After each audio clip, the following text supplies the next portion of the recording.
3 million subs on YouTube. Literally have over 1.5 billion views on YouTube. That's a B. Yeah, 1.5 billion? Yeah. Y'all, that's crazy. What's up with these family vloggers exploiting their kids for money online? Yeah. How are people making money online? There's affiliate programs now. There's Amazon where you can sell affiliate. There's TikTok where you can use the affiliate. There's the LTK site. I even see people on Pinterest figuring out how to make money. Do you want viral content and just to get monetization? Because that will fade. Being somebody online who is just going with viral content, because then you're just building an audience based on being funny or doing something, but you're not building an audience that is gonna like support you. They took me in and showed me how to make money on YouTube. I still get views today on brand deals that I did 10 years ago. How people can make money online right now in the modern era. I always tell people two things. What up, guys, and welcome back to Noble Frequency Podcast. I couldn't be more stoked to have a longtime homie on the podcast, Mr. Jeff Johnson. Let's go. We got Jefferson Music in the house. Let's go, baby. And just at the top, we got to let the people know. Let them know. Some of your accomplishments over the last, I don't know, it's been like a little over 10 years of you doing social media now. Yeah. You're rocking almost 3 million subs on YouTube. Literally have over 1.5 billion views on YouTube. That's a B. Yeah, 1.5 billion? Yeah. Y'all, that's crazy. 1.5 million followers on TikTok, over 100 million views there. And I'm really excited to talk about that too. Yeah. Because of just where the state of social media is today. But I wanted to kind of really focus this conversation on how you've made money on social media, how you've made money online, and how someone that's watching this could also, maybe they're thinking about getting on social media, they've seen people make money online, and they want to learn how. But I want to bring it back to the very beginning, because when even we kind of first started doing stuff online, I want to say it was like 2015-ish, around there. It was like 10 years ago. And one of the biggest questions people would always ask me, since this was like YouTube in 2015 was like a lot, still pretty uncharted territory. And everyone would always ask me, how are people making money online? Like people like didn't understand. And I know like we're in 2025 now, and a lot more people are kind of figuring it out, and there's a lot more ways to even make money online now. But back then, how were you making money online with social media, and what were you doing exactly? Yeah, I mean, I think you hit it perfectly in the beginning where you said 2015, there wasn't all this way to make money online. There was YouTube and maybe Instagram and Facebook, right? But now a lot of people are on Snapchat and TikTok and YouTube and Facebook and LTK and Amazon. You know, there's so many different ways now to make it. But when we started in 2015, we didn't even really understand it, because when I was on YouTube, I was just posting like music videos on YouTube and just trying to become this famous musician. And there was never a thought of being able to make money on YouTube. It was always just a resource to put it to somewhere where somebody can go and like view it and be like, oh yeah, this is my band, check it out. It was never like, this is my band, check it out, and in hopes that I would gain, monetization on it. It was just, this is my band. Yeah. So when we started in 2015, I had family that was in YouTube a year before that, so 2014, and they started from zero and did the same thing, grew into billions of views now on YouTube. But ultimately, they took me in and showed me how to make money on YouTube, because I, like many, were so confused on how that was even possible. I was like, there's no way you can make money on YouTube. Like, it doesn't make sense to me. No one had really even seen that too, but they were seeing some like influencers like living lavishly. Yeah. And it was like, well, how are they doing this? Yeah. Like, and back then it was, YouTube was different because for the category that we were in, which was family vlogs, even though people were making money, the audience didn't really necessarily know that, and they didn't want to see that. And so a lot of family channels kind of kept that under the wraps, where they were like, hey, we're starting to get more income in here, and instead of buying like the Ferraris were buying like a new van, you know, and it was like, Yeah. oh, cool. Like we feel like we're supporting this family from zero to now they're like able to buy a house and able to buy a car. Yep. But it wasn't this like, let's go out and spend like hundreds of thousands of dollars and show the audience until I feel like the Jake and Logan Paul era happened. And then when that happened, it was like, oh, wait, there's editors, there's film, you know, people who are filming, there's people who are taking photos, producers, there's like doing all everything. kinds of Yeah. stuff. But yeah, so I mean, I started in 2015 and, you know, we weren't making money in the beginning, but what we had to do to end up making an income was we had to post every single day. And our audience wanted Sheesh. the day before. So because YouTube and social media was fairly new in that category where like people were like watching your daily lives, we were posting like pictures and stuff on Instagram. Now remember, there wasn't Instagram Reels back then. It was just like pictures. I don't even know if maybe there was video. I can't even remember, but mainly pictures. There was, but it was a lot different than what it is. Yeah, today, it was basically used for like photos back Yeah, then. And so we for would sure. post photos and stories. But there wasn't like a swipe up link back then to like swipe up and go check out my, if I'm remembering right, because it's literally been so long. But you know, now it's a lot easier for people to click that. But Yeah. we had to film today. I had to go home and edit tonight, and then I had to upload in the morning, and I had to do it again and again. On a daily schedule. 7 days a week. That's crazy. 7 days a week, bro. Yeah. And if you missed a day, you fell off a little bit. And every Yeah. time you would miss a day, or even if you were sick, they wanted to see you sick. They wanted to see, you know, you going to the hospital. They wanted to see you going to the water park. They wanted to see everything. Yeah. And so it was like that. If you fell off one day, you felt the weight of missing a day. So yeah, it was 7 days a week. Dang. Yeah, that was the era of like the daily vlog stuff. Yes. Even when like Casey Neistat was doing it and stuff like that. And I'm not really seeing that much like that happening very much today. Maybe there's some people that are doing it, but like I think on Snapchat, but it's not a vlog. It's more yeah. like David Dobrik, for instance. He'll do every single day. And it is like Yeah, vlog yeah. style, but it's not obviously edited. It's just posting. Yeah, you yeah, know? exactly. So how long were you posting these daily vlogs from the day that you committed, like as a family, like we're all in, we're gonna family vlog? How Yeah. long did it take before you guys started making money from the vlogs? Yeah, so we got lucky. Like I said in the beginning, we had family that was in the space. And when we got in there, they weren't the top of YouTube family channels, but they were at least one of 10. Maybe even one of 5. I can't remember back then, but they were pretty high up there. Yeah, definitely. So thankfully, we were riding their coattails on and doing everything. So we got to go to all the conventions. We got to go and meet different creators.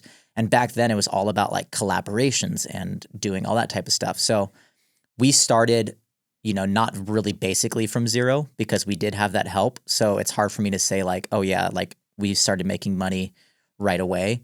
But, we gained 10,000 followers overnight, Wow. So just having those Yeah. subscribers overnight was a crazy. huge boost for us. Okay. So super grateful for that. But I would say it probably took, because obviously there's a period of like how many views you have to have, how much time you have to be on it. It's different now than it was back then. Actually, I don't even think there wasn't requirements like watch time or I subscribers. don't think there was stuff back like, then. No. Yeah. So I think it was just like as long as you got accepted into the creator, The partner program. Yeah, then you were in it. I can't like say an exact date, but I want to say it was probably like maybe 3 to 6 months. Dang. Not that Okay. long. But I mean, it Yeah, wasn't yeah. like a lot of money. It was Right. like maybe I was making $1,000 a month, And my goal when I first started YouTube, I was making $45,000 working at my job. And I remember telling my friend, we were driving, and I was like, "Hey man, we're gonna start YouTube." And he's like, "No way." And I was like, "Yeah, bro, we're gonna start YouTube." I'm like, I have family that's in it. They're gonna help me out. They're making money in it. And I was like, dude, if I could make an extra $10,000 a year, bro, that puts me in a completely different tax bracket. I'm going from 45,000 to 55,000, you know? Yeah. And that was huge for me because I live in Southern California and I had a family of 4, you know, me and the 2 girls and Natalia. And so that was going to be a huge chunk of change. And then I believe that first year, you know, I paid over $100,000 in taxes, somewhere around there. So I went from like hoping I was going to make 10,000 to like paying more than I doubled my salary that I was currently making. So that's crazy. Yeah. Wow. Okay. So then so for the people wondering, you know, back in that era, so like how were you making money back then? Was it initially through just like AdSense or like brand deals? Talk a little bit about that. Yeah. Because that was like a newer concept to people. Yeah, brand both. deals were like, what? Yeah, both. Honestly, AdSense was huge for us back then. So even though we didn't gain a ton of subscribers off the bat, I think I was doing 300,000 subscribers, but I was doing 30 million views a month, right around there, 20 million views, 25, 30. So it was very lopsided. We had a ton of views, but they're all kids predominantly. So not all kids are subscribing on YouTube. They would watch over and over and over and over again, but they weren't necessarily like, I'm subscribing to this type of thing. So we had 300-ish thousand subscribers, 20 to 30 million, you know, views per month. And each million was about $2,000 to $3,000 per million views. So, you know, you're roughly in the 20 to 30 to 40 to $50,000 just in AdSense. But that was like when we were like full on year 5, doing it, you know, every single day consistently. You know, then the brand deals started getting higher and higher. But I remember my first brand deal I did, I think was either $300 or $500, and it was for, you know, I think it was called Go Nuts. I think it was like, I think it was like like some sort of food company. And I was stoked. I was stoked that someone was going to pay me money to promote something that I just would have liked to get for free. Like I was like, wait, I appreciate the gift, like, but you're gonna pay me money to just say that I like this online? Like, what in the world? Yeah. But yeah, so we made money on both ways. So how long did it take to get your first brand deal when you guys started? I can't even remember, but it was definitely year 1, because marketing had started changing back then. So remember, everything prior to YouTube was like TV, you know, magazines. There were like Google Ads. Google Ads, yeah. Like but then when YouTube came on, a lot of companies saw influencers as like a new way to promote their stuff. And I always thought it was cool, and people didn't understand it. Like, how are you getting paid? Yeah, nobody could. I couldn't tell you how many people would ask me that. Yeah. Like, they just couldn't figure it out. But it was a new concept at the It time. was. Like, And then I started trying to tell people, I'm like, listen, like, you see a commercial one time on that TV show you watch, right? Yeah, one time. Well, my commercial that I did on my video, it's on for as long as my video is on YouTube. yeah. So that brand, Hershey's or whatever, that paid for that spot, they paid a one-time fee to basically live an entire lifetime on my channel as long as my channel's up. So I still get views today on brand deals that I did 10 years ago. Yeah, that's crazy. So if that company's still there, I mean, probably the discount code probably doesn't work anymore, but that company's still getting promoted, yeah, for you sure. know, 10 years down the line for free because they already paid for it. So yeah, it was a different but new concept, but definitely the way that things shifted in a good way for marketing for sure. Hey, are you looking to level up your videos? Maybe you're feeling a little overwhelmed on the tech side of things and you're not really sure where to start. Maybe you got a camera already, but you don't know how to set it up correctly to get the most high quality image from it. Maybe you're even looking at this video now and you're like, hey, that looks pretty good. I wish my videos looked like that. Well, I want to let you know that I am currently offering strategy calls. Not sure how long I'm going to avail myself to do this, but I'm doing it now. And I just want to be able to help you. I want to answer some questions that you may have. Maybe it has to do with your camera settings. Maybe you're looking to level up your lighting, but you're not really sure what to buy or how to set it up. Maybe it's your microphones. Maybe you're looking for the best microphone for the type of videos that you're trying to make, whether it's YouTube videos, a talking head video, a podcast video. I want to just be able to help you answer some of your questions, give you some quick actionable steps that you can take today. You can take right away to level up your video game. All you need to do is go to the link in the description, book your call. I'd love to meet you, talk to you, answer your questions, and just get you dialed in, looking crispy and clean for your next video. Okay, so I want to ask you now, so kind of like bringing it up to 2025. Like I said, there's a lot of people that want to get in the social game. And back then, YouTube was like king. Yeah. And don't get me wrong, it's still like highly popular today. And there's still some really amazing things that you can do with it. But I know even for you, you've shifted a lot of what you're doing into TikTok. So just even right out the gate, if someone was looking to get started on social media, what would you recommend them to do? Go YouTube or TikTok? So it depends on what you're trying to do. I always tell people two things: commit to it for a year. And if you're trying to go viral, go on TikTok for some reason. But then people are like, well, what if TikTok goes away? I'm like, well, if TikTok goes away, something else will pop up. That'll be the exact same. The viral stuff that you can get on TikTok as opposed to YouTube is like night and day difference to me, in my opinion, in today's social media. You know, back then I could do a video on YouTube and spend hours editing it, thinking it's the best video ever, and it would only get X amount of views. Then I could be frustrated the next day, slap a video up there, don't do an edit, and then all of a sudden it's got millions of views. You know, so like the algorithm was kind of weird. Like you didn't really understand it. TikTok, I feel like you can figure out the algorithm. There's so many viral videos out there that people are just like replicating. Yeah. That if you're trying to just get views and people onto your channel just to see who you are, definitely follow the trends. I mean, for me, you know, we do like gaming content, daily vlogs. We do, you know, challenges, different stuff around on our channel. So it's not just like one niche thing, but I definitely still follow the viral content because I know that if I want to get eyeballs onto my channel, I have to do that. And it's like if Garrett's video went viral and, you know, somebody else's video went viral, it's the same thing. Their video went viral, it's the same thing. Why would I not try to replicate that in my own way and try to gain some of those views as well, you know? And so like that's what I always say is like if you want to go viral, go to TikTok. Now, TikTok's not going to pay you what YouTube's going to pay you. YouTube is still king in that. Okay.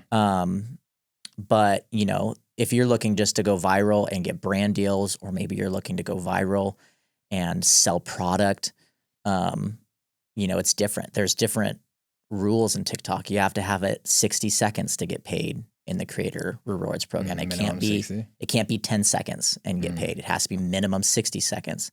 So we even had to like shift our content. I was like, okay, cool. As long as we make it 60 or 61 seconds, then we can get paid for this, you know, deal. But if it's not, if it's 59 seconds, you're not getting paid for it, even if it gets millions of views on it. Dang, you know? That's super interesting. What made you guys want to, like, it seems like you've shifted focus more on TikTok. What made you guys want to go more of that route? I mean, you're still doing YouTube stuff, right? But what made you kind of shift that focus? I'd say burnout. Yeah, dude, long form video, as you know, is a lot of work. Yeah.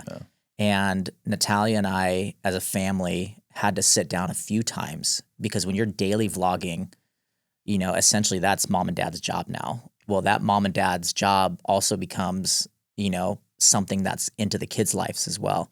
And so when we were doing that daily, we had to really have real conversations with each other. It was like, listen, is this healthy for our family to film every single thing we did?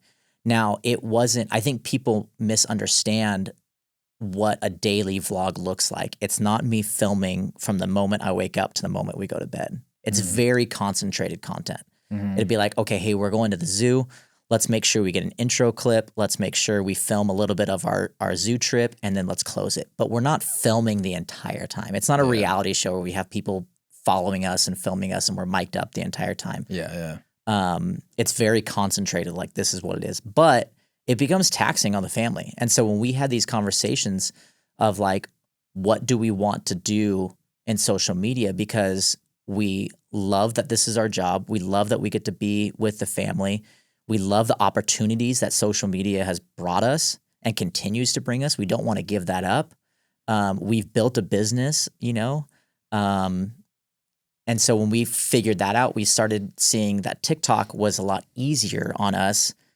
And then we were also getting more like viral content too. So it was actually fun for me as like somebody who looks at like analytics and numbers and, all that type of stuff to see like TikTok start to be like another platform where it was almost like the beginning of YouTube, where it was like, oh my gosh, like I'm seeing like this video just went viral. Why did it go viral? And so in my mind, I'm thinking like, what did I do to make that go viral? Let's try another one. Yeah. And then it would work, or then it wouldn't work. Yeah. So that was fun for me. Even though there wasn't any money in it in the beginning, it was just fun to like see the numbers grow and grow because I knew like what could come from it. But I would say like now doing TikTok more, it's easier on the entire family. It's fun for my kids to do challenges and games. Okay. It's not so much fun for my kids to do a brand deal 90-second integration on YouTube and then have to follow all these things and stuff. So, Natalia and I shift a lot. We've taken on a lot more of the responsibility while the kids are all in school right now. Yeah. They're all 3 in school, high school, junior high, and a kindergarten. So it's like, we're not all at home, like when we first started, Liv was 5, and Peyton was 3, I think. So, we're not all home like little babies anymore. Yeah. We have full-grown kids that are doing their own thing. So we had to shift, we had to follow the next wave. Yeah, no, 100%. I love that. That's smart for sure. So then I got to ask you then too, like, what do you say to people that are like, yo, like, what's up with these family vloggers exploiting their kids for money online? Yeah. Do it to the max. No, I'm just kidding. No, we've had those real conversations, bro, because I think that is a legit concern and a legit fear. And especially with all the documentaries that have been coming out, you see like the Ruby Frank thing that came out, which is like crazy. And then you see, these child influencers. But then you even go back to like the Macaulay Culkin days and like all those things. Yeah, the famous child actors, and then there's the Disney stuff that came out, or the Nickelodeon stuff that came out with like the Drake Bell stuff. Yeah. And and the thing is with Drake, like I'm homies with Drake, and I never knew. He never even opened up about that at all. And then all of a sudden you see this, and it's like, oh, like those people hide it. They mask it for sure. So there's definitely is. That's a real concern. And for us too, as like influencers and family influencers, it's a major concern for us. Like to make sure that we don't ever become that. And that we have never, forced our family to do something. But that's also why I say we stepped back a lot, because when you're daily vlogging 7 days a week, it's like, all right, again, we got to vlog again. It's like somebody in the family doesn't want to vlog, and when you're a family vlogging channel, it's like, all right, well, we're not going to discipline on our thing for you not wanting to film, because that would be gnarly. Like, why would we do that? You don't want to film? Okay. I mean, let's not film then today, let's not do it. So I would say it is a major concern. And I think that people have good intentions that are really trying to like, just let kids be kids. I think that's the biggest thing. Like, just let your kids be the kids. Like I've heard people that'll say like, well, if you're not exploiting your kids, then take your kids off the content and see how well it does. And that's a big thing. Yeah. And I think that's real. And we've done that. Like we've had to shift that, because it's like, okay, well, put your money where your mouth is. Like if you think that it's not just about the kids, take the kids off and just do the husband and wife and see how well it does. So, Natalia and I have had to have those conversations, and we've had to make those steps, because it was like, listen, if it is not just the 5 of us now, because it used to be just the 4 of us, then let's just do you and me and see what happens, So we've talked about podcasts and stuff, but yeah, we'll do games all the time and challenges that are just the 2 of us.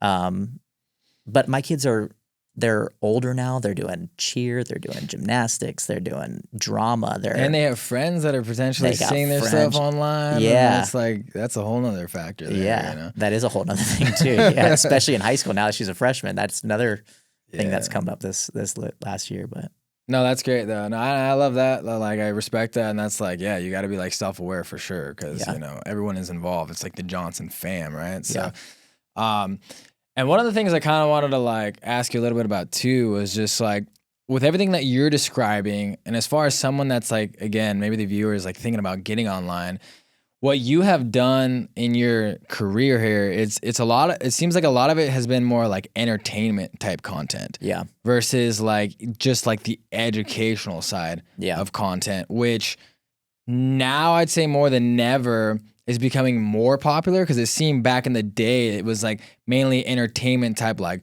just vloggers or YouTubers. That was what was like popping, not necessarily like just teachers online per se. And now people are like shifting a little bit as far as the YouTube stuff goes, you know, the whole YouTube University thing. And so obviously you made a conscious decision to go a little bit more like entertainment wise. And I'm just curious what your thoughts are on today, like in 2025, again, as someone that's like trying to figure it out, get in the game, what do you recommend to somebody that's like, I love some of the hobbies, or I love being like, I love like David Dobrik's vlog, or like I have some homies, like I feel like I could do that.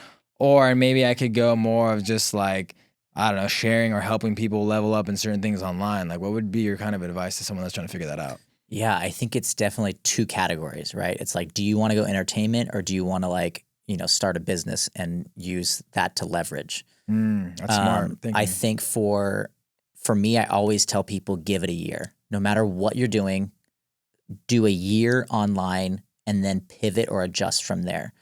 So if it's entertainment, I've had friends that have been like, oh, I feel like same thing you just said, like, I feel like we could do what you guys do. Like we have a family and people, I don't know why people would want to watch us. And I'm always like, man, I don't know why people want to watch us either, but they do, and I think really it's because we're consistent.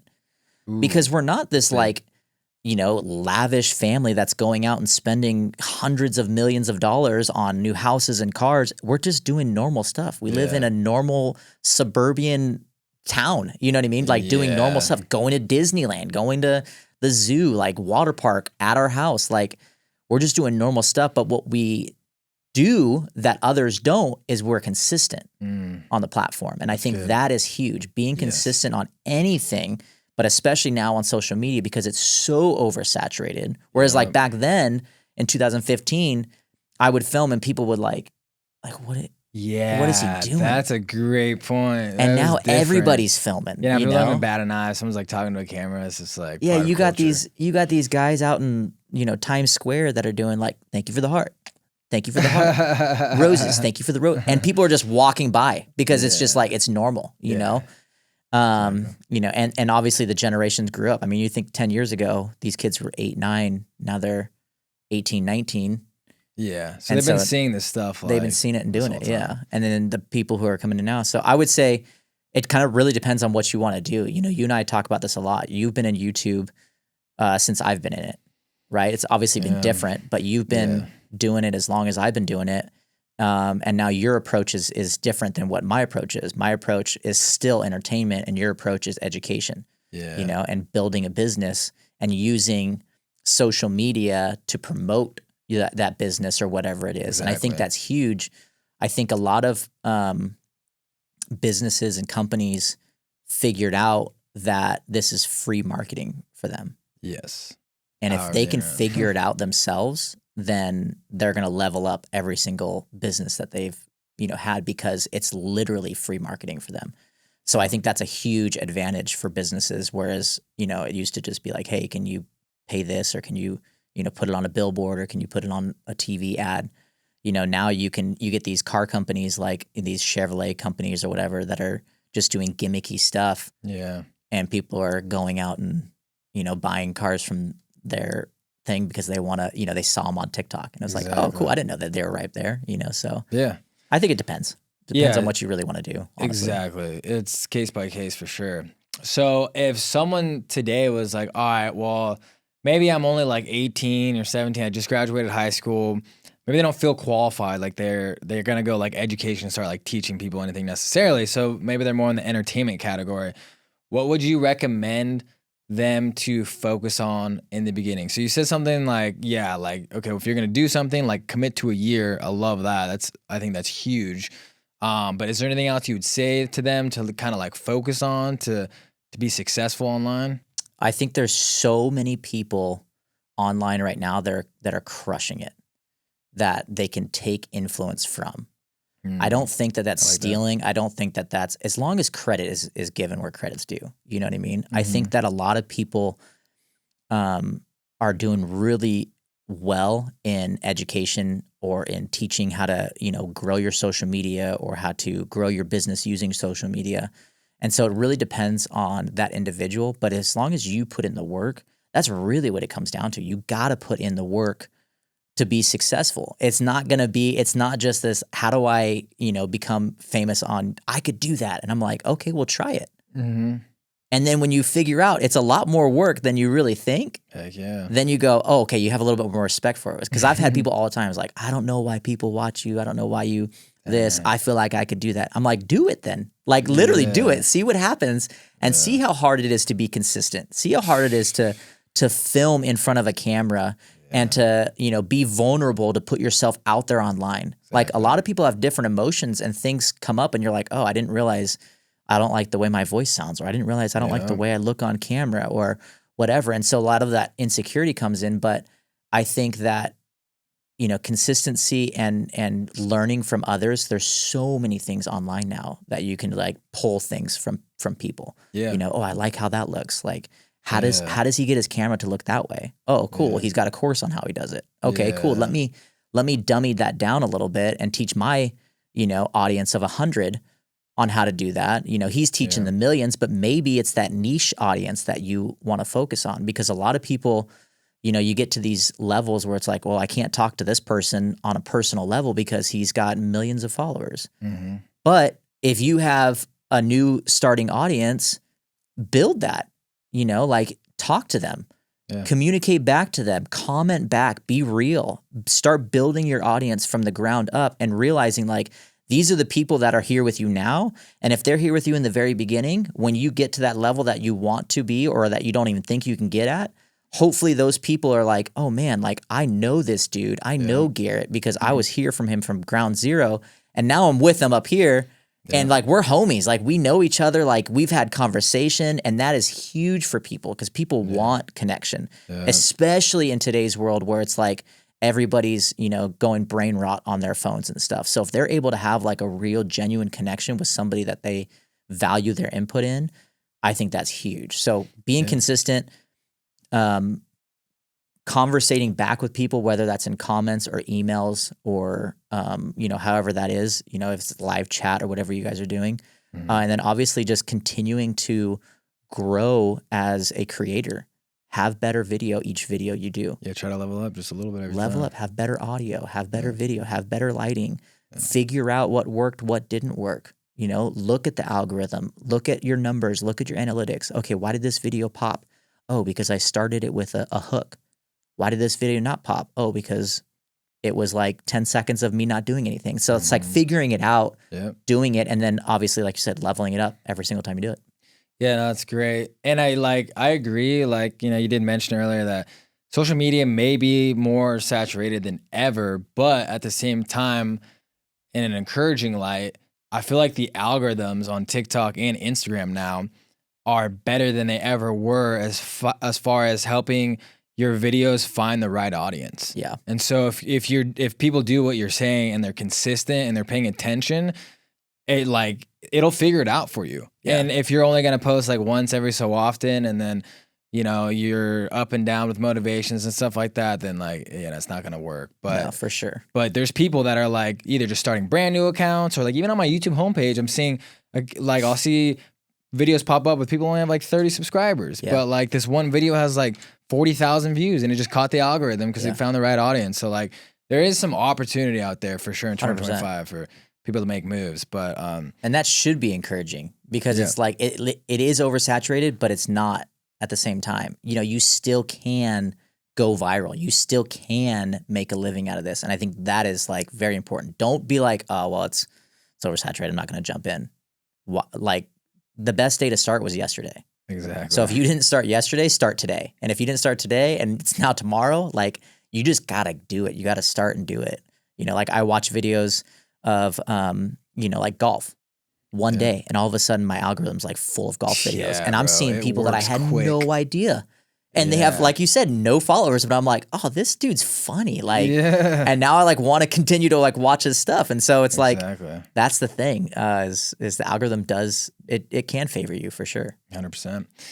I'm curious too, what do you think that some people are doing when it comes to just creating content that they're either spending too much time on or just straight up wasting time on and shouldn't really be focused on? Or is there anything maybe that you felt like you were doing in the beginning that was like, oh, I thought this was important, or now that I know this now, I would skip this and just focus on this? I think I think overthinking it, right? As a musician, I overthink what I'm putting out there. So like me, personally, obviously we have the family channel and we do that, but I also do music on the side. Mm-hmm. I don't post nearly as much as I need to be posting to be successful online as a musician. Mm-hmm. And the reason I do that is because I'm overthinking. I don't like how this looks. I don't like how I sound. Mm-hmm. You know, it's not comparing to so-and-so's video. And I think for me, that is a huge thing where I'm like, I just need to post. I had a buddy, both of our, Noah, Mm-hmm. he posted a video of just him playing guitar, and it's literally just like, it's his phone right here, and he, hold on. And then he just plays a song, and it went like mega viral. Yep. Hailey Bieber liked it. Justin Bieber reposted it as the top 5 covers of his song, and it was literally him in his apartment, just with the phone, front-facing phone, and a guitar, and a little bit of reverb on the post. And it literally was like nothing. It was nothing crazy. Yep. And that got me even thinking, as a creator for 10 years or whatever, that got me thinking like, why am I not doing this? Why am I overthinking putting content out there? Yeah. And I think it does, like for me, it's an insecurity where it's like, okay, well, I'm at this level, so it's got to be this level every single time. But it really doesn't. People want real connections. They want real video. I saw a guy do a video the other day, and it was like such good advice. It was, pretend you are FaceTiming somebody on your content. Be real. Hey, how would you FaceTime Garrett? Yo, what's up? Like, I'm so stoked to meet you. It's like, don't be this like, hey, guys, I just want to, it's like you try to say the right things the right ways. But if you FaceTime somebody, it's organic, it's natural. And then that comes across way more like personal, where it's like, oh, dude, I feel like he's like talking right to me. So I think 100%. Overthinking things and not posting it because you're afraid of, I could do it better or whatever. Insecurities and stuff. Yeah, it is oversaturated. So people want real. They want that first take. They don't want that like 5th, 6th, 7th take where it's like, oh, that laugh seems super fake. You can tell. And it's like, dang, I really wish we would have taken, my wife says it all the time, I wish we just would have taken the first take because that was the best one. And I'm like, I know, but I'm overthinking it. I'm thinking like, I don't think that's going to come off the way that we want it to come off. So now we got to redo that scene, and it's not natural. It's not organic. It's definitely like not what we wanted to have in the first time. And now it's like a redone scene. And it's like, just post. People want to see real. No, that's great. 100% agree. And then even just with the rise of TikTok, the people that are going viral are like, most of the videos, they're not shot on some fancy $5,000 camera and all this crazy stuff, bro. It's just someone's getting ready in their bathroom, or like it's just them talking in their car, or just like on their phone, So it's like, what does that tell you? It's like the message and what you're saying is just like way more important than trying to just get like super fancy with it and trying to say everything perfectly. Like, I get it, I'm someone for sure that's like has this OCD about like everything I want to do, and like, oh, like this, that, and like, no, redo it. Like lighting's like here, it's good here, but not there. Like, so I totally get it. But what's interesting is like, it seems like the younger generation is like a lot more comfortable with kind of being just themselves, and I think they grew natural. up with it. We didn't grow up with it. That's a good point. They grew up FaceTiming. You know what I mean? I've done that trend where it's like, I got my daughter, my wife, and my mother-in-law, and it was like, pretend you're taking a call, and the mother-in-law is like this. My wife is like this too, or whatever, or she can like this, but then the kids are like this. They're holding a FaceTime call, And so I think that is definitely like a testament to why they are so comfortable. But I think that's a good thing. I think it's good to be comfortable in your own skin. And I think we need to encourage that, where it's like, hey, just be comfortable posting what you want to post. I think with social media, there is a lot of comparison where it's like, I got to be this, I got to do that, I want to do that. But then there also is a lot of these people who go viral just by being themselves. And that is a huge, huge win for us as a society. Like, just be yourself. Honestly. You're unique yourself. Go out and win. You know what I mean? Yeah. And we put the right people. There's sometimes where I see like people that I go viral and I'm like, we made that person. That's the right person to be viral right there. You know, they had no idea. They're just like the Costco guys, you know what I mean? Or the Rizzler, you know what I mean? Like those dudes are incredible. And it's like, he's just being, you know, he's just a kid. You know, the Rizzler's a kid. And now he's like mega viral, bro. And I love it. He's himself. Sure. He's not being anybody else but himself. It's hilarious. 100%. Okay, so slightly bringing it back to the money conversation, I'm curious. So we talked about some of the ways that you guys have been making money online in the beginning. And I'm curious if there's anything that's changed drastically, or there's things that other people could be aware of as far as how people can make money online right now in the modern era. Yeah. Obviously, there's affiliate programs now, which is like huge. So I think as a creator, like if you're trying to get brand deals, right? Brand deals 2015 to 2020, really, those 5 years, because then when COVID hit, everything kind of like stopped. You know what I mean? That's actually when I started doing TikTok, was because I wasn't doing brand deals. So I was like, all right, well, let's start a different platform. Love that. It was all about eyeballs. How many eyeballs can we get to view this? Now it's all about conversion. Can Garrett convert?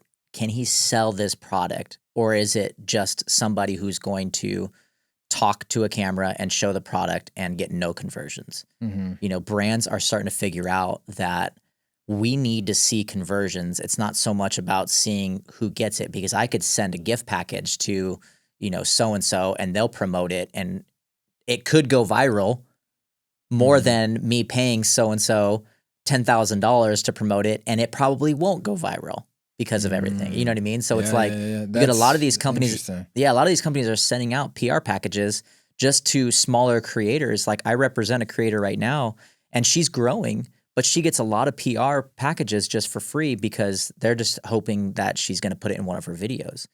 And when she puts it in one of her videos, she's not paying for it, but she's stoked because she's getting free clothes, or she's getting makeup or beauty products or whatever. And she's going to definitely represent it because she's like, yeah, this is awesome. Like she's in that like era where it's like, this is awesome. I get free stuff because I just got to post it on my TikTok. So I think that if you are trying to reach brands, you need to figure out how to sell. You need to figure out how to convert. And I think for me as an influencer, so I think it's very important to, you know, start not just like being the influencer who's like, I hate using that word too, influencer, but being somebody online who is like just going with viral content, because then you're just building an audience based on, you know, being funny or doing something, but you're not building an audience that is going to like support you. So if you can get an audience from the ground zero to where you are now that supports everything you do, where it's like, hey, you know, I'm selling this product because I feel really passionate about it. Would you guys jump on board with me? Then I feel like you're going to end up naturally getting people to convert. And then when you go and you get a brand deal, you're going to see people and be like, oh, I trust this dude. You know what I mean? Or I trust this girl. Yeah. Like I know that they're only representing brands that they're going to want to work with, hopefully, and that they would use. And so I'm going to check it out. And even if you don't get like all the clicks, you know, and then all of a sudden you're now, you know, getting 100, you know, sales from that, I do think that is a big thing. But if you're just trying to gain monetization, then it's all about just being viral, you know? It's not really about conversion. It's just how do you make the most viral videos possible? Right. So there's two different ways to go about it, because now there's like, you know, there's Amazon where you can sell affiliate. There's TikTok where you can use the affiliate. There's the LTK site, you know, which is like, I think it's just clothes. It might be more than that. I even see people on Pinterest, you know, figuring out how to make money. You know, there's obviously ways to make money in all those, but I think it really depends. Like, do you want viral content and just to get monetization? Because that will fade. Yeah. Is that a recommended like revenue stream for a lot of people? You know, I don't think so anymore. Yeah. No, I think back in 2015, it was the only thing, because there really wasn't brands were kind of starting to figure it out They were too. just getting in the game too. Yeah. And now it's like, but it is hard. I mean, you think about it. If you're going to live off of brand integrations, you don't have monetization and you don't have a 9-to-5 job, and you're living off of like, all right, I just did this deal for $1,200. Well, they're not going to pay you for 30 days. Mm-hmm. And then you're probably going to get a late payment on that. It's probably going to be like 45 days. And then if the brand's big, you're probably not going to get it for 60. You're probably not going to get it for 90 days. Dude, you could be going 2, 3, 4 months waiting for a $1,200 payment. Sheesh. When you could have made that, doing something different. So it's like you really have to figure out, you have to make sure that like, okay, well, if I'm not monetizing and I'm just living on brands, how do I stay alive and, keep an income coming in? Because you're not going to get paid right away. It's not like you do the brand deal and all of a sudden you're like, write me a check or send it to maybe there's some brands that do that, but 99% of them are 30 to 90 days. Yeah.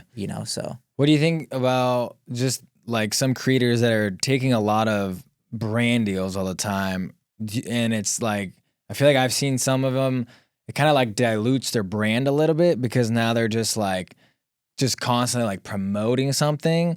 Whereas like I used to watch maybe someone because just like, yeah, I like their content or whatever it is. And now it's like every video, it's like a balance. It's like, obviously they, you want them to like, have support and be able to like make a living, but then it's also like, dang, this fool is just like a talking ad. Yeah. Like I think it depends, dude. Honestly, like I know some people that have no issues with that at all. And I think some people, are like, I've been with this person forever. And it's like, now they're just, like you said, a talking ad. Like I think Casey Neistat got a lot of backlash for that a little bit. At least in like when he came back to YouTube after he moved to California and they came back to New York, was trying to kind of make money and was hitting these brand deals that were like, what? I mean, for a guy like that, it's probably hard to pass up because you're probably talking like close to 6 figures for a brand deal.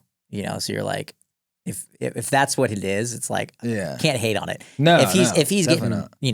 $1,000 to $5,000 a brand deal and he's doing them every single day, you're like, okay, bro. Like, I think what is interesting for him in that case is that like he built the brand mainly off just his whole story and everything that was so fascinating about his life. Yeah. And then now in this like 2.0 era, it's like the audience isn't used to seeing that. So it's like, what? He also wasn't consistent.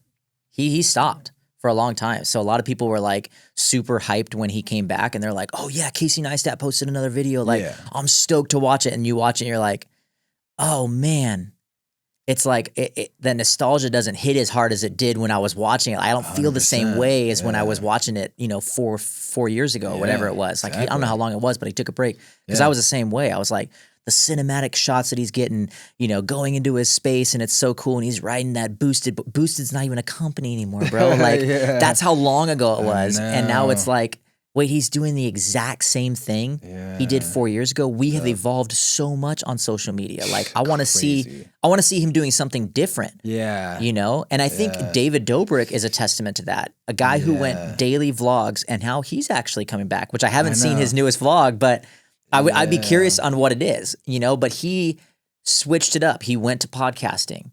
He went to being off of YouTube for a while and then just doing strictly Snapchat. And so I think that, I think changing it up was a big thing for Casey and trying to come back and doing the same thing. I don't think people felt the same way because the reality is too, like, I mean, even with our numbers, like let's say we have, almost 3 million followers on YouTube. Those followers that subscribe to our channel are not there. They're not there. That was 10 years ago. So a lot of those people, I respect you being honest about that. Yeah, I mean, they're not. People would hide that. No, I mean they're not there anymore. So we're trying to get new followers because 10 years ago, I subscribed to a channel. I may not even know who I subscribed to. Oh, for sure. I'm not gonna watch. I was a kid when I watched that. You know what I mean? Now I'm 19. I'm 20. I'm 22. 23. I don't want to watch a family channel. So it's like we've had to pivot because we've realized, okay, we have 3 million subscribers, but we're not getting 3 million views a video. What's going on? Oh, not everybody's here anymore. And the algorithm has changed a little bit, of course. Too, I mean, I was subscribed to Casey Neistat. It's the only reason I saw that it popped up because I was like, oh, I'm subscribed to him. You got a new video. I watched it, and that was how I saw it. But I'm not like following him on his day-to-day life like I was back when he was doing it every single day or whenever it was, a couple days a week or whatever. Yeah. No, for sure. And a lot of what was happening back then, and even like in your own story, like even doing daily vlogs, like that is like not as sustainable for people today. No. I mean, I don't even know how you guys did it back then. That's crazy. Yeah. But yeah, I mean, I think that's a good thing, at least that people can still win on social media and not have to like go that hardcore. Cause I think it's important. I forgot to say this, but I think it's important because you said, I don't know how you did it back then. I had a community around me. That was huge. People who all wanted to win were all with me. And so the people who told me, I remember I have a lady, I know I could see her face and I'm not going to call her out, but I had a lady that said, I would never watch your videos. That's so weird. Why are you doing that? And I was in between switching from like 9-to-5 job to YouTube. And I was like, I don't know. I just want to do it. Like, I feel like I need something different. I'm about to turn 30. I want to be doing, something different. I want to travel with my family. I want to make good money. I don't want to live paycheck to paycheck and barely make it in Southern California. And so I wanted us to try it. And I was like, I want to try it. She's like, that's weird. I would never watch it. And she's, older. She's my mom's age. Yeah. But it was like her generation. She's like, I would just never watch something like that. And I was like, all right, let's see. Let's see if anybody would watch it. So it kind of gave me motivation.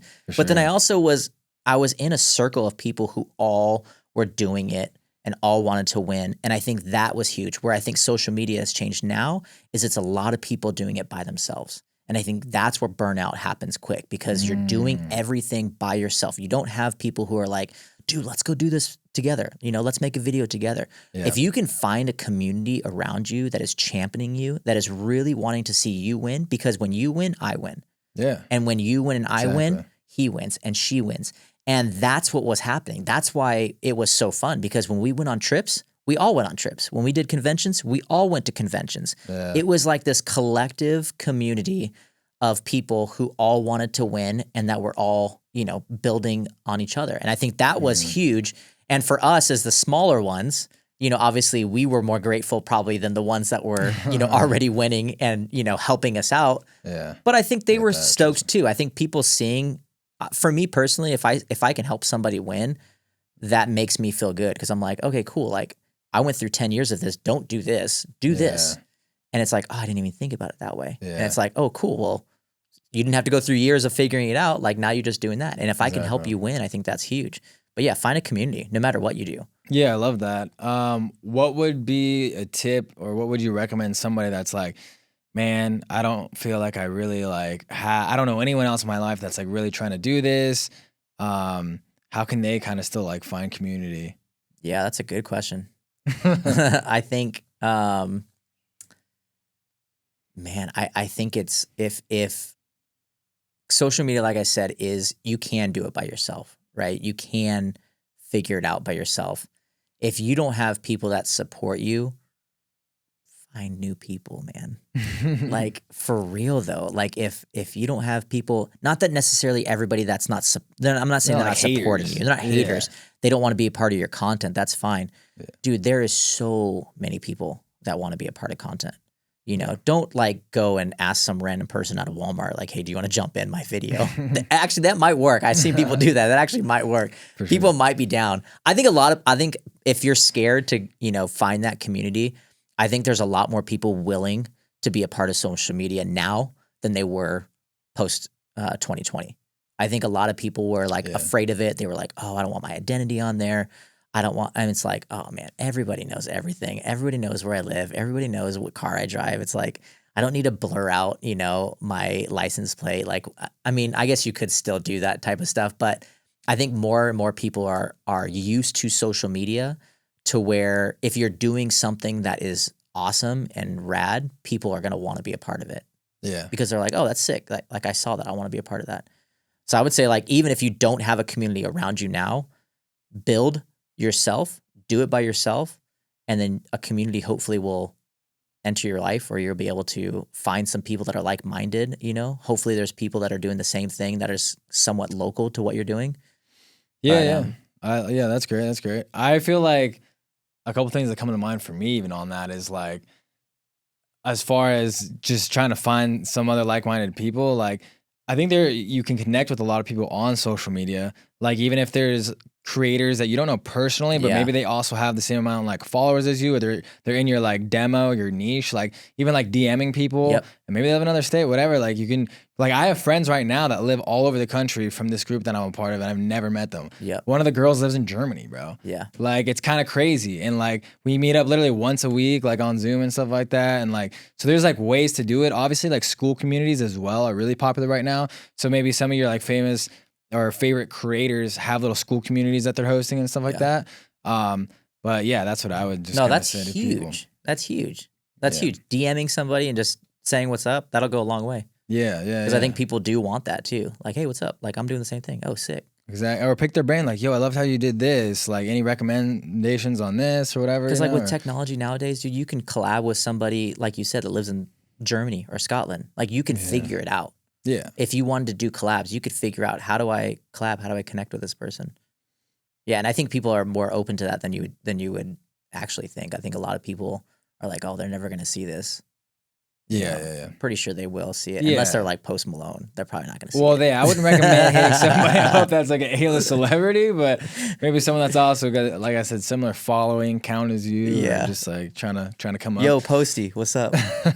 Jump on the pod with us. Bro, he might take you up on it, bro. Come to Noble Frequency. We need you. Let's Next time go. you're in California. Let's This is go. the homie, bro. Come on, Posty. All You right. actually introduced me to Posty. Back in Oh the day. yeah. Yeah. And then I did a cover. Crazy. Yeah, we're not going to share that one though, because I think I might have deleted Link it. in the description. No. No, I was good. All right. Is there anything else you want to like just share with the people that maybe you're working on, current project, new project, where you're at right now with your social life? Yeah, I think before I go there, I have a Okay. question for you. Hey.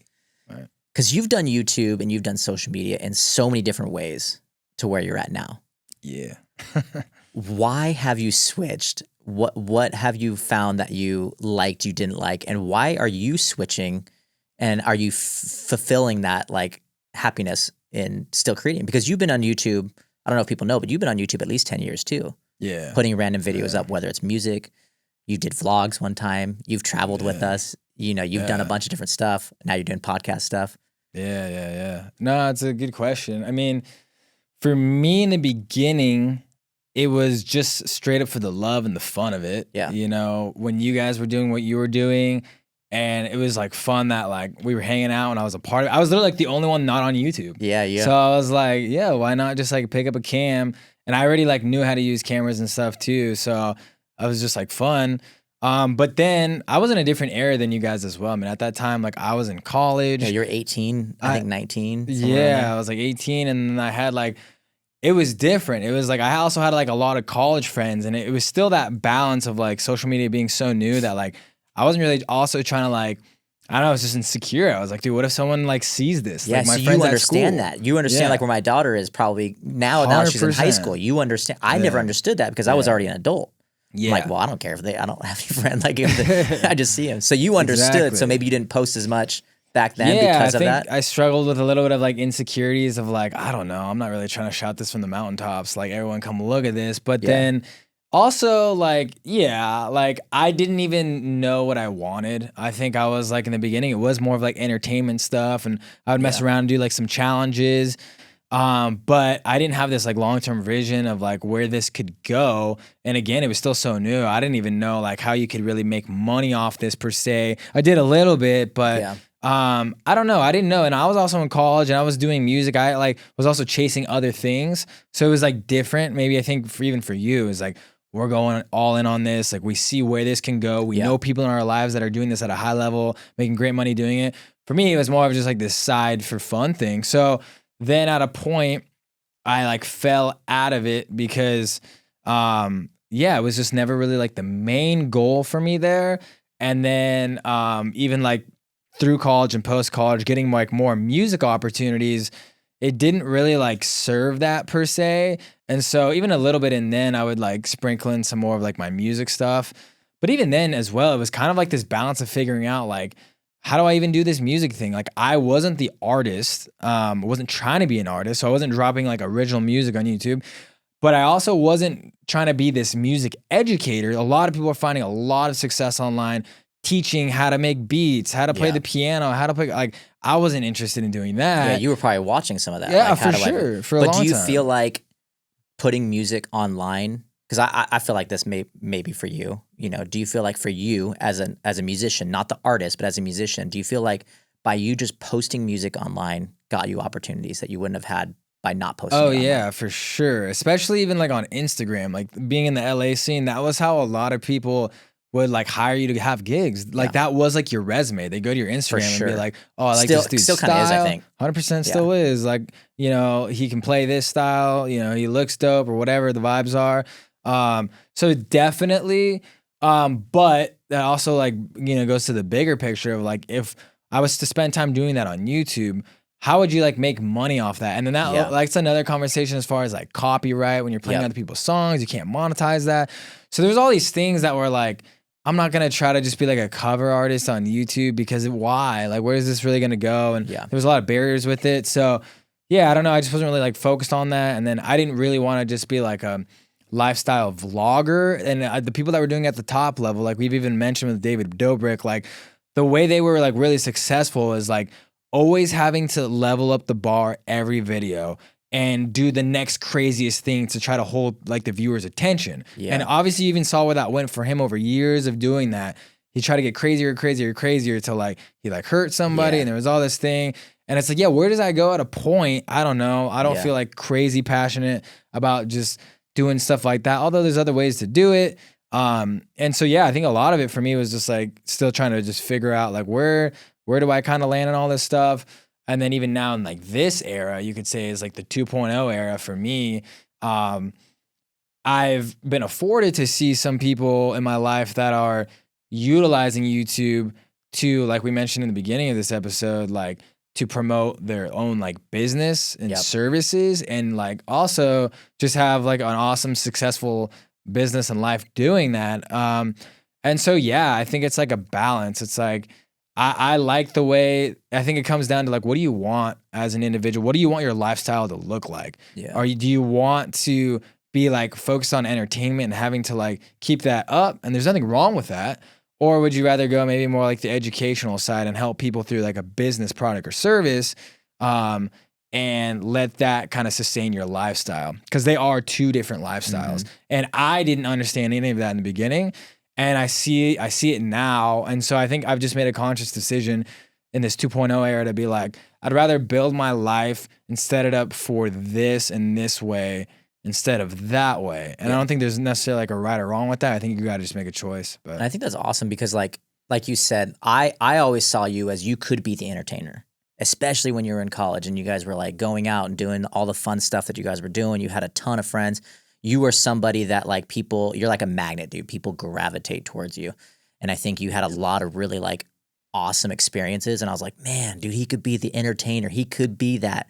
But you didn't want to be that, like you said. But I think now what's so awesome about social media is that now you found something that you're like, okay, I do see a future with like this. If I start this from right here, I do see like a path that I want to go. And this is something I want to be consistent in. This is something I want to put all my money and all my effort into.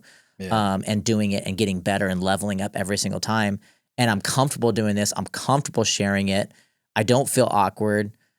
You know, maybe you do sometimes, but you know, it's like you have this like what you said, you have this like goal in mind and you're like, this is what I want to do. And so you're going all in. And I think that's important for people to realize too. It's like, you don't have to be a influencer to do anything great online. You can do all kinds of different stuff now. And that's what's so cool about the social media that we live in today is that you can literally be yourself. You can figure out how to sell plushies. You can figure out how to be an influencer. You can figure out how to do podcasts. Like start a business online. There's so many opportunities now that you don't have to just like pigeonhole yourself into like one thing. Like, well, I have to be an influencer. Like, no. That's you don't have to be that way. If you don't feel comfortable, you don't want to do it, don't do it. But don't miss out on what social media has to offer. And I feel like if you miss out on what that has to offer, then that's where you're hurting yourself. Because I feel like in anything you do, you can utilize social media to your advantage. 100% agree. 100% agree. I love that. All right. So, like I said, unless you have any further questions. No, I got it. I have plenty of questions, but we'll save it. For the next one. We'll run it back for sure.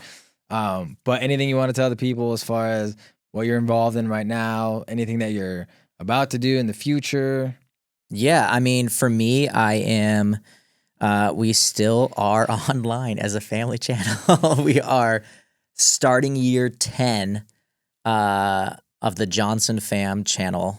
Starting year 10, September 16th. So we were like what, a week-ish, 2 weeks out, something like that. Congrats, of when yo. we started That's year. crazy, So that's bro. the start of A lot year of people 10. don't make it to 10, bro. That's Yeah. huge. So super grateful to be on the platform for that long. Super grateful for all of our fans that have stuck with it. I kid you not, like I do still see fans from commenting from day one to still commenting because they comment the same thing every single time. But I think that is why I see it. You know, it's like, That's oh man, sick, I remember seeing this person years ago commenting and they're still commenting. So I appreciate the love. But yeah, dude, I'm also trying to do something else too. Like I love music as well as a personal hobby of mine. So I'm trying to do some country stuff. I like to throw music at the wall and see what sticks. So I've done anything from pop to I wanted to be a keyboard player because my boy Schwank was one. Like, so I bought a keyboard. You know, I wanted to be a pop artist. So I did some pop songs. Yeah. Did some worship songs. So I still do a lot of that stuff, but I am trying to be more into the country scene, and it's not to like make a ton of money or be famous. It's really just a personal hobby. Yeah, so for the love of the game. Yeah, and so like I think it keeps me like, okay, this is cool. Like if I can gig like once a month or twice a month, like I'm stoked. You know, I don't need to go travel the world. If Post Malone sees this and he wants to take me out with him, I'm not gonna say no. I mean, he'll see this, bro. Yeah, he'll see this. So if an opportunity arises, I would very much be thankful for that. But I think for me, like, me and Natalia, we've tried to figure out what is it going to be in year 10. Like even that 2.0 era kind of for you guys. And you and I talk about this, off camera a lot. What does that look like? What are you going to do that is going to level up and not fall off? Because I've had a lot of people that have just fallen off. Oh, and that's then why I gone. say congrats to 10, dog. Yeah. Like, most people ain't getting that far. And that's tough. Like, I mean, it's tough. That's one of the reasons why we continue to post on the Johnson Fam channel. We do still get great views, but the monetization is not there anymore. You know, it's not what it used to be. It's changed for sure. But I think that, having a quote unquote business that you built for years and just stopping can be so like terrible as a feeling. Like you can just feel like, oh my gosh, like I just got millions of followers and now I just stopped posting on the channel. And I think that is why I keep being consistent, because I don't want to have that failure. I don't want to be like, well, now I'm done.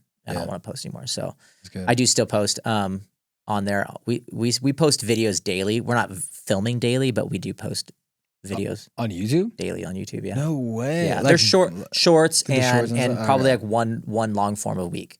That's so we're great. we're about 4 long form videos a month. And then short form videos, we just crank them out, dude. And we just post as many as we can throughout. We just schedule them, and just have them go out once a day. So that way we're still in. I mean, I literally had somebody come up to me the other day. Was like, "You are on my For You page all the time." That's a huge compliment, though. Yeah, honestly. and he's like, he wasn't stoked on it, but he also wasn't like mad. But I was like, I'm sorry, bro. Like I'm pushing out as much content as possible. Dude, don't be sorry. That's huge, bro. Like, I do kind of want to ask you about that really quick. Yeah. How do you stay so consistent, like week to week, or like how would you encourage someone that's like, okay, yes, I love this, I want to do this, I'm trying my best, Yeah. Jeff said we're gonna do this for a year. The first 3 weeks were good, and now I'm just like lacking so much motivation. It'll happen. I gotta show, like, it'll definitely happen. You got to just push through it, bro. Like, I lack motivation all the time on it, and I realize that like if I don't post, somebody else is gonna post. And so if I want to do this, I need to just buckle down and do it, And I think that I do try to find a balance, It's like if you're not enjoying what you're doing and you're not enjoying the content you're making, maybe switch it up, like because long term, if you're not enjoying it now, long term, you're not going to enjoy it later in life, even if you are getting views. And so I think we're in a pivotal moment too, because it's like, I would not want to vlog every single day. or even 5 days a week, 3 days a week. I don't want to do that. It's a lot. Unless somebody's filming it for me and it's more like live stream. I don't have to do anything. I don't have to think about it. Yeah. And people just want to like watch me hang out and go to lunch with Garrett, like cool. But like if I'm having to like create content that is entertaining for this young generation to watch, like, dude, that's a big responsibility. And it's not something I want to do on a daily basis. So that's why I try to put things in front of me. Like I want to do music. I want to jump on a podcast with Garrett. Like I want to do these things that like fulfill me. So that way when I am consistently putting stuff online, I go, okay, cool.